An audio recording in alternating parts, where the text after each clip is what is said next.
শুধু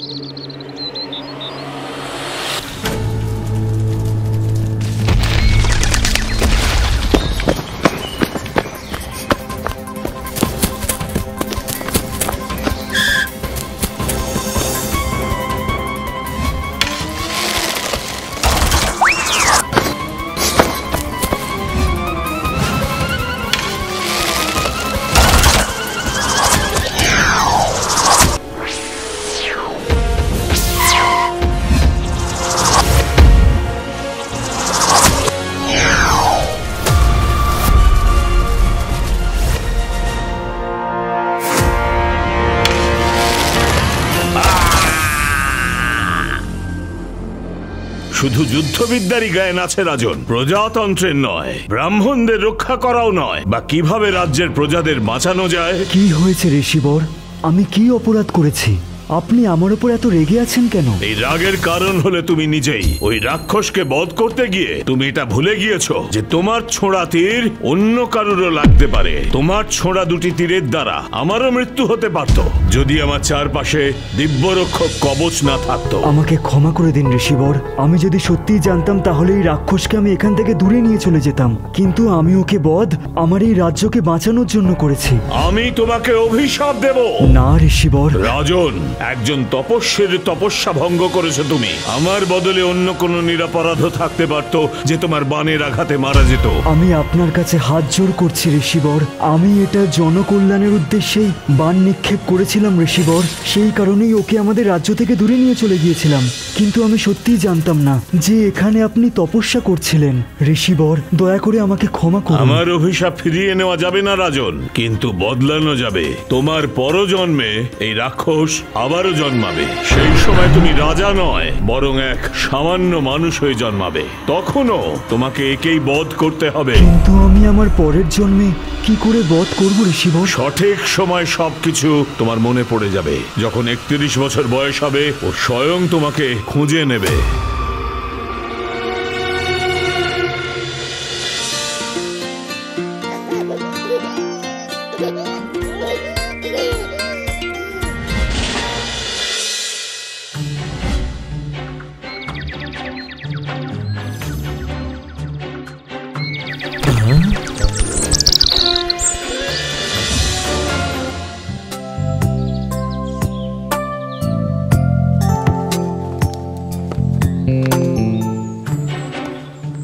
কাকা, কাকা, দাঁড়াও, আমি তোমাকে সাহায্য করে দিচ্ছি।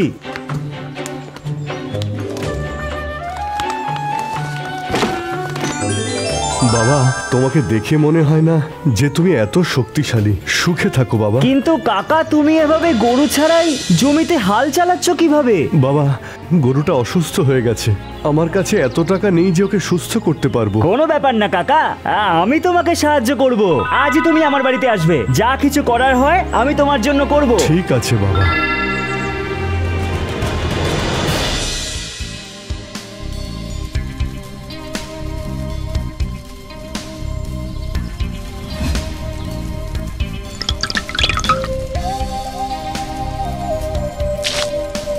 যা বাবা, সমস্ত ঋষি মুনিদের পা ছুঁয়ে আশীর্বাদ নে। কল্যাণ হোক।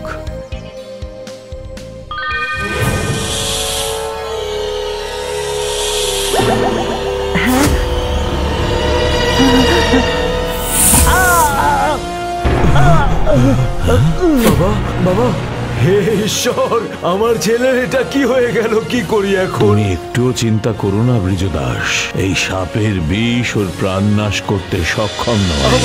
আমার ছেলে চোখ খুলছে না, কি করি এখন? সর্পদংশন ও বিষের কারণে ওর চেতনা চলে গেছে। এই ঔষধিটি লাগালেই বিষের প্রভাব কমে যাবে।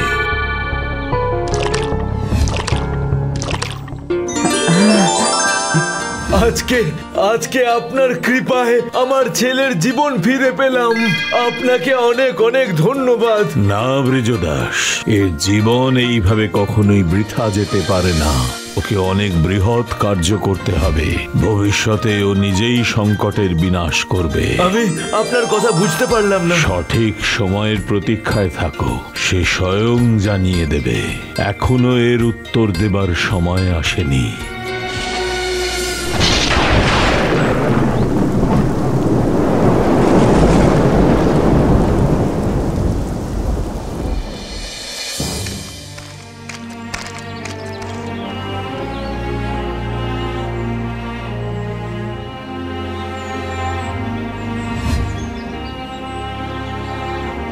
জেঠিমা, ও জেঠিমা, কি হয়েছে? বাবা, কাল রাতে খুব ঝড় উঠেছিল, তার জন্যই তো কুড়ে ঘরের চালটা উড়ে গেছে। রাতে যদি আবার বৃষ্টি হয় কোথায় থাকবো? আমি তো একলা, টাকা ছাড়া কি করে ঠিক করব? আরে কি বলছো? এইটুকু ব্যাপার, আজই তোমার চাল তৈরি হয়ে যাবে। বাবা, রাজার মতো মন তোর, নিশ্চয়ই আগের জন্মে কোনো রাজা ছিলিস, প্রজাপ্রেমী রাজা, সেই জন্যই তো সমাজকে এত ভালোবাসিস তুই। না জেঠিমা, আমি কোনো রাজা নই। এখন আমি আসছি, কিছুক্ষণের মধ্যে লোকজনকে পাঠিয়ে দিয়ে তোমার চাল তৈরি করিয়ে দেবো। বাবা, গ্রামের প্রত্যেকে তোমার প্রশংসা করছে। সবার যে ভালো করো তুমি, সবার খেয়াল এমন ভাবে রাখো যেন সবাই তোমার প্রজা। না বাবা, আসলে আমি কারোর কষ্ট দেখতে পারি না। ভালো থেকো বাবা, সর্বদা প্রত্যেকের ভালো করো তুমি।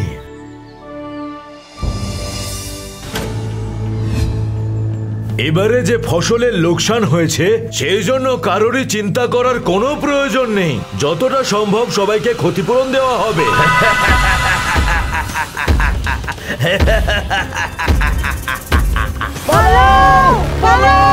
দেখেছিস, আমি আবার এখানে চলে এসেছি।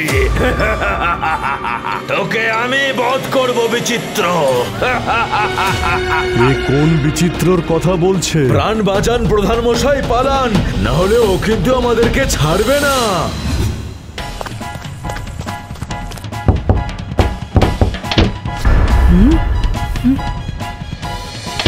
বাবা, কি হয়েছে? বাবা, গ্রামেতে রাক্ষস এসেছে, খুব বড়।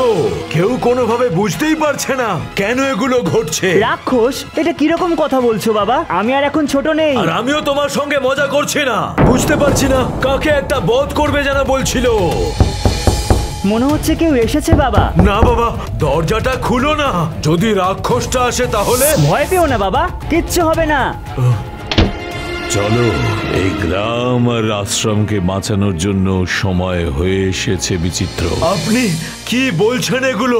কে বিচিত্র আর কে বাঁচাবে গ্রামকে? শুধুমাত্র প্রেমদাসী ওই রাক্ষসকে মারতে পারে বৃজদাস, যে গত জন্ম থেকে এখানে এসেছে। আমার ছেলেকে ওই বিপদের মধ্যে কখনো যেতে দিতে পারি না আমি। ও কি করে হত্যা করবে ওই ভয়ঙ্কর রাক্ষসকে?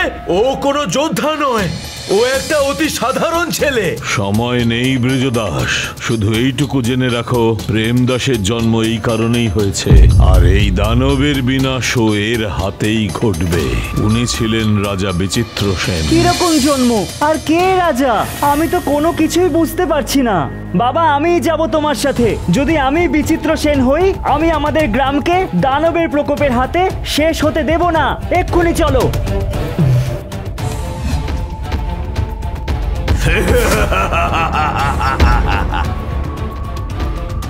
বাবা, আমি কিভাবে ওকে শেষ করব? ও তো খুব শক্তিশালী দেখছি। এখান থেকে কিছু দূরে যাবার পরে যে জঙ্গল পড়বে, সেখানেই একটি বট বৃক্ষ আছে। ওই বৃক্ষের সামনে গিয়ে মাটি খুঁড়লেই তুমি তোমার লাল কাপড়ে বাঁধা একটি ধনুক পাবে, যা তোমারই। সেটিকে হাতে তুলে নিলেই তোমার সব মনে পড়ে যাবে। এবারে যাও, শীঘ্র। ঠিক আছে বাবা, আমাকে আজ্ঞা করুন, আমি আমার কাজে যাতে সফল হতে পারি।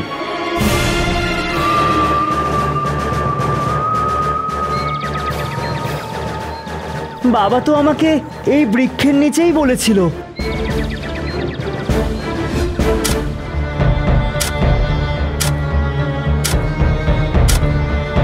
কোথায় সেই ধনুক?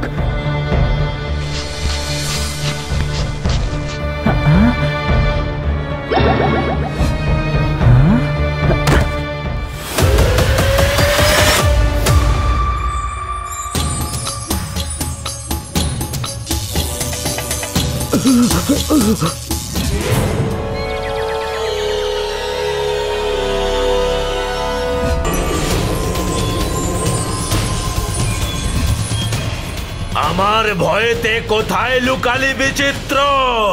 কোথায় গেল তোর শক্তি? পিছনে একবার ঘুরে দেখ, তোর মৃত্যু পিছনে দাঁড়িয়ে। তোর পুনর্জন্মের জন্য লম্বা প্রতীক্ষা করেছি আমি। আমি নিজে হাতে তোকে মৃত্যুর মুখে এক্ষুনি পৌঁছে দেব।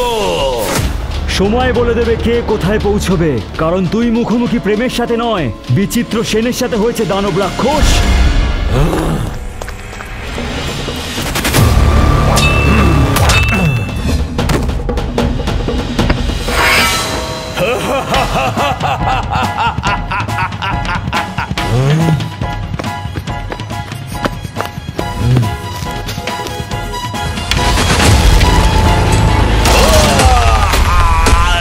এবার সারা জীবনের জন্য পাতাল লোকে চলে যা।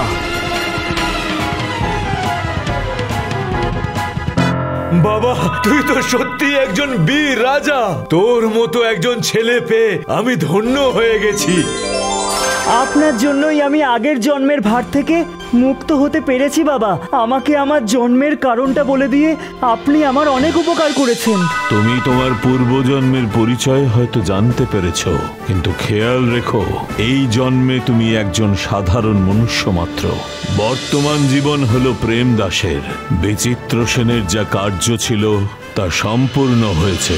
কল্যাণ হোক। আমরা সবাই সত্যি খুব ভাগ্যবান যে এত বড় এক রাজা আমাদের সঙ্গে রয়েছে। সুখী হও বাবা, সুখে থাকো।